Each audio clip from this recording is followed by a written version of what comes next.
ಸಚಿವ ಸ್ಥಾನದಿಂದ K N Rajanna kick out ವಿಚಾರಕ್ಕೆ ಸಂಬಂಧಪಟ್ಟಂತೆ ಕಾಂಗ್ರೆಸ್ನಲ್ಲೇ ಇರ್ತಾರಾ ಅಥವಾ ಪಕ್ಷ ಬಿಟ್ಟುಬಿಡ್ತಾರಾ ಕೆಎನ್ ರಾಜಣ್ಣ? ಇದು ಪ್ರಶ್ನೆ. ತೀವ್ರ ಕುತೂಹಲ ಮೂಡಿಸಿದೆ ಕೆಎನ್ ರಾಜಣ್ಣ ಅವರ ನಡೆ. ಮುಂದೇನ್ ಮಾಡ್ತಾರೆ, ಮುಂದೆ ಅವರ ನಡೆ ಹೇಗಿರುತ್ತೆ ಅಂತ.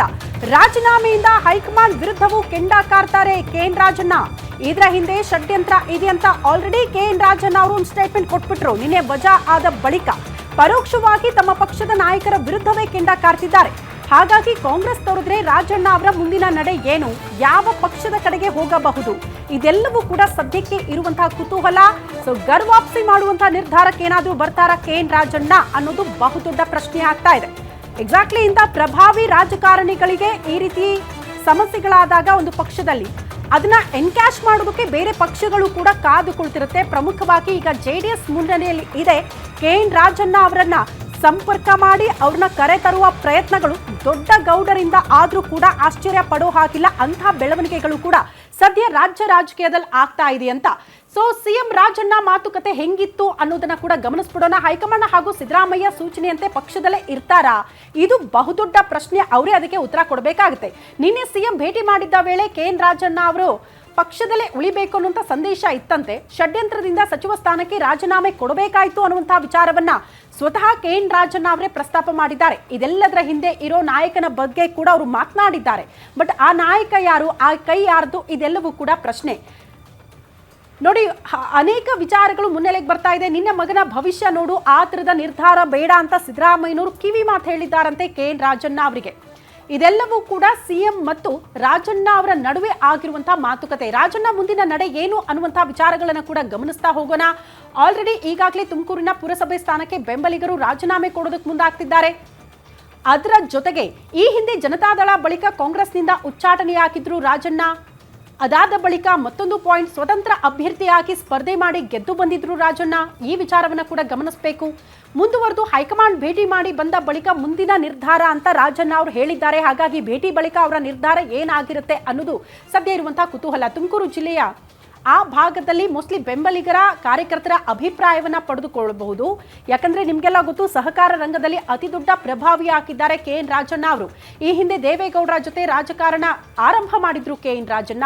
ಹಾಗಾಗಿ ಅವರ ಜೊತೆಗೆ ಅದನ್ನ ಕಂಟಿನ್ಯೂ ಮಾಡುವಂತಹ ನಿಲುವೇನಾದ್ರೂ ಕೈಗೊಳ್ತಾರಾ ಅನ್ನೋದು ಸದ್ಯ ಇರುವಂತಹ ಪ್ರಶ್ನೆ.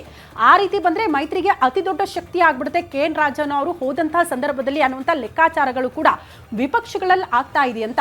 ಒಟ್ಟಿನಲ್ಲಿ ಹೈಕಮಾಂಡ್ ಭೇಟಿ ಆಗೋ ತನಕ ಕೂಡ ತಮ್ಮ ನಿಲುವು ಏನು ಅನ್ನೋದನ್ನ ಸ್ಪಷ್ಟಪಡಿಸೋದಕ್ಕೆ ಕೆಎನ್ ರಾಜಣ್ಣ ಅವರು ಮುಂದಾಗ್ತಿಲ್ಲ.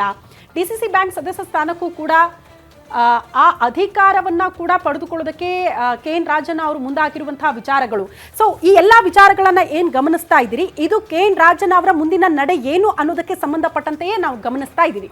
ಈ ಬಗ್ಗೆ ಮತ್ತಷ್ಟು ಡೀಟೇಲ್ಸ್ ಅನ್ನ ಪಡ್ಕೊಳ್ಳೋಣ. ನಮ್ಮ ಪ್ರತಿನಿಧಿ ವೀರೇಶ್ ತಾನಿ ನೇರ ಸಂಪರ್ಕದಲ್ಲಿ ಜಾಯಿನ್ ಆಗ್ತಿದ್ದಾರೆ. ವೀರೇಶ್, ವಾಟ್ ನೆಕ್ಸ್ಟ್ ಅಂತ? ಕೆಎನ್ ರಾಜಣ್ಣ ಯಾವತ್ತೂ ಕೂಡ ಅಧಿಕಾರಕ್ಕೆ ಅಂಟಿ ಕೂತವರಲ್ಲ ಅನ್ನೋದು ಬಹಳ ಸ್ಪಷ್ಟ. ಕಾರಣ, ಸಹಕಾರ ರಂಗದಲ್ಲಿ ತಮ್ಮದೇ ಆದಂತಹ ಪ್ರಭಾವ ಹೊಂದಿದ್ದಾರೆ ಕೆಎನ್ ರಾಜಣ್ಣ ಅಂತ. ಸೊ ಕೆಪಿಸಿಸಿ ಸ್ಥಾನ ಸಿಕ್ಕರೆ ಈಗಲೇ ಸಚಿವ ಸ್ಥಾನ ಬಿಟ್ಕೊಡ್ತೀನಿ ಅಂತ ಹೇಳಿದವರು. ಹಾಗಾಗಿ ವಜಾ ಆದ ತಕ್ಷಣ ತಲೆ ಕೆಡಿಸ್ಕೊಂಡು ಸುಮ್ಮನೆ ಕೂರ್ತಾರೆ ಅಂತ ಅನ್ಸುತ್ತಾ, ಅಥವಾ ಏನು ಮಾಡ್ತಾರೆ ಅಂತ ಕೆಎನ್ ರಾಜಣ್ಣ? ಶ್ರುತಿ, ಕೆಎನ್ ರಾಜಣ್ಣ ಅವರು ನೇರ ನಡೆನುಡಿಯ ವ್ಯಕ್ತಿತ್ವದ ಜೊತೆಗೇನೆ ಅವರು ಈ ಸಂದರ್ಭಗಳಲ್ಲಿ ಅವರದೇ ಆದಂಥ ರಾಜಕೀಯ ತೀರ್ಮಾನಗಳನ್ನು ತೆಗೆದುಕೊಳ್ಳಿಕ್ಕೆ ನಿನ್ನೆನೇ ಸಹ ಮುಂದಾಗಿದ್ರು. ಅವರನ್ನ ಸಚಿವ ಸಂಪುಟಕ್ಕೆ ರಾಜೀನಾಮೆಯನ್ನು ಕೊಡಿ ಅಂತೇಳಿ ಸಿಎಂ ಸಿದ್ದರಾಮಯ್ಯನವರು ಒಂದು ಕಡೆ ಸೂಚನೆಯನ್ನು ಕೊಡ್ತಿದ್ದಂತೆಯೇ ಕೆಎನ್ ರಾಜಣ್ಣ ಅವರು ನಿನ್ನೆನೇ ಸಿಡಿದೆದ್ದಿದ್ರು. ನಿಮ್ಮ ಸಚಿವ ಸ್ಥಾನ ಯಾಕೆ, ನನ್ನ ಶಾಸಕ ಸ್ಥಾನಕ್ಕೆ ರಾಜೀನಾಮೆ ಕೊಡ್ತೀನಿ ಅಂತ ಹೇಳಿ ಅವರು ನಿನ್ನೆನೇ ಸಿಡಿದೆದ್ದಂಥ ಸಂದರ್ಭದಲ್ಲಿ ಸಿಎಂ ಸಿದ್ದರಾಮಯ್ಯನವರು ಅವರನ್ನ ಮನವೊಲಿಸುವಂಥ ಪ್ರಯತ್ನಗಳನ್ನು ಸಹ ಮಾಡಿದ್ರು. ಏಕಾಏಕಿ ದಿಢೀರಂತೆ ಯಾವುದೇ ರೀತಿಯ ರಾಜಕಾರಣದಲ್ಲಿ ನಿರ್ಧಾರಗಳನ್ನು ತೆಗೆದುಕೊಳ್ಬಾರ್ದು, ತಾಳ್ಮೆಯಿಂದ ಯೋಚನೆ ಮಾಡಿ ಮುಂದಿನ ನಿರ್ಧಾರವನ್ನು ತೆಗೆದುಕೊಳ್ಳು ಅಂತ ಹೇಳಿ ಸಿಎಂ ಸಿದ್ದರಾಮಯ್ಯನವರು ನಿನ್ನೆ ಅವರ ಆಪ್ತ ಆಗಿರ್ತಕ್ಕಂಥ ರಾಜಣ್ಣ ಅವರಿಗೆ ಸಲಹೆಯನ್ನು ಕೊಟ್ಟರು. ಪಿತೂರಿ ಏನೋ ಆಗಿರುವುದೇ ಈ ವಿಚಾರಕ್ಕೆ ಸಂಬಂಧಿಸಿದಂತೆ ಮತ್ತು ಷಡ್ಯಂತ್ರ ಆಗಿದ ವಿಚಾರಕ್ಕೆ ಸಂಬಂಧಿಸಿದಂತೆ ನೀವು ಹೈಕಮಾಂಡ್ಗೆ ಮನವರಿಕೆ ಮಾಡಿಕೊಡಿ ಅಂತೇಳಿ ಸಿಎಂ ಸಿದ್ದರಾಮಯ್ಯನವರು ಸಲಹೆಯನ್ನು ಕೊಟ್ಟರು. ಅದಾದ ಬಳಿಕ ಈಗಾಗಲೇ ಅವರ ಪುತ್ರ ಸಹ MLC ಆಗಿದ್ದಾರೆ. ಹೀಗಾಗಿ ನಿನ್ನ ಪುತ್ರ ವಿಧಾನ ಪರಿಷತ್ ಸದಸ್ಯ ಆಗಿರೋ ಹಿನ್ನೆಲೆ ಅವರ ರಾಜಕೀಯ ಭವಿಷ್ಯದ ಬಗ್ಗೆಯೂ ಸಹ ಯೋಚನೆ ಮಾಡು. ಯಾಕಂತಂದ್ರೆ ನಿಮಗೂ ವಯಸ್ಸಾಗ್ತಾ ಬರ್ತಾ ಇದೆ. ನಿಮ್ಮ ಪುತ್ರನ ರಾಜಕೀಯ ಭವಿಷ್ಯದ ಬಗ್ಗೆ ನಿರ್ಧಾರವನ್ನು ತೆಗೆದುಕೊಂಡು ಅವರ ಬಗ್ಗೆ ಯೋಚನೆಯನ್ನು ಮಾಡಿ ಮುಂದಿನ ನಿರ್ಧಾರವನ್ನು ತೆಗೆದುಕೊಳ್ಳು ಅನ್ನೋ ಒಂದು ಸಿಎಂ ಸಿದ್ದರಾಮಯ್ಯನವರ ಸಲಹೆ ಮೇರೆಗೆ ನಿನ್ನೆ ಅವರು ಶಾಸಕ ಸ್ಥಾನಕ್ಕೂ ಸಹ ರಾಜೀನಾಮೆ ಕೊಡೋ ಆ ಪ್ರಯತ್ನದಿಂದ ಹಿಂದೆ ಸರಿದಿದ್ದಾರೆ. ಹೀಗಾಗಿನೇ ಕೆ.ಎನ್. ರಾಜಣ್ಣ ಅವರು ಮುಂದಿನ ದಿನಗಳಲ್ಲಿ ಹೈಕಮಾಂಡ್ ನಾಯಕರುಗಳನ್ನು ಭೇಟಿ ಮಾಡಿ ತಮ್ಮ ಕ್ಷೇತ್ರದಲ್ಲಿರ್ತಕ್ಕಂಥ ಏನು ಅವರ ಬೆಂಬಲಿಗರು ಇರ್ಬೋದು ಮತ್ತು ಕಾರ್ಯಕರ್ತರನ್ನ ಭೇಟಿ ಮಾಡಿ ಅವರ ಅಭಿಪ್ರಾಯವನ್ನು ಸಂಗ್ರಹಣೆ ಮಾಡಿಕೊಂಡು ಮುಂದಿನ ರಾಜಕೀಯ ನಿರ್ಧಾರವನ್ನು ತೆಗೆದುಕೊಳ್ಳಿಕ್ಕೆ ಮುಂದಾಗ್ತಾ ಇದ್ದಾರೆ. ಆದರೂ ಸಹ ನಿನ್ನೆ ಈ ನಿರ್ಧಾರ ಪ್ರಕಟ ಆಗ್ತಿದ್ದಂತೆಯೇ JDS ನಾಯಕರುಗಳು ಸಹ ಅವರ ವಿಚಾರದಲ್ಲಿ ಸಾಕಷ್ಟು ಅನುಕಂಪವನ್ನು ತೋರಿಸಿದ್ರು.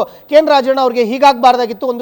ಒಂದು ಸಮುದಾಯದ ಪ್ರಭಾವಿ ನಾಯಕನನ್ನ ಏಕಾಏಕಿ ಸಂಪುಟದಿಂದ ವಜಾಗೊಳಿಸುವುದು ಎಷ್ಟರ ಮಟ್ಟಿಗೆ ಸರಿ ಅನ್ನೋ ಒಂದು ಆರೋಪವನ್ನು ಸಹ ವಿಪಕ್ಷಗಳ ನಾಯಕರು ಮಾಡಿದ್ರು. ಹೀಗಾಗಿ ಕೆ.ಎನ್. ರಾಜಣ್ಣ ಅವರಿಗೆ ಕಾಂಗ್ರೆಸ್ ಇಲ್ಲದೆ ಇದ್ರೂ ಸಹ ವಿಪಕ್ಷಗಳಲ್ಲಿ ಆಫರ್ಗಳು ಇರುವಂಥದ್ದು ಸತ್ಯ. ಆದರೆ ರಾಜಣ್ಣ ಅವರ ನಡೆ ಏನಾಗಿರುತ್ತೆ ಅನ್ನೋದು ಇದೀಗ ಸಾಕಷ್ಟು ಕುತೂಹಲ ಮೂಡಿಸಿರುವಂಥದ್ದು. ಶ್ರುತಿ.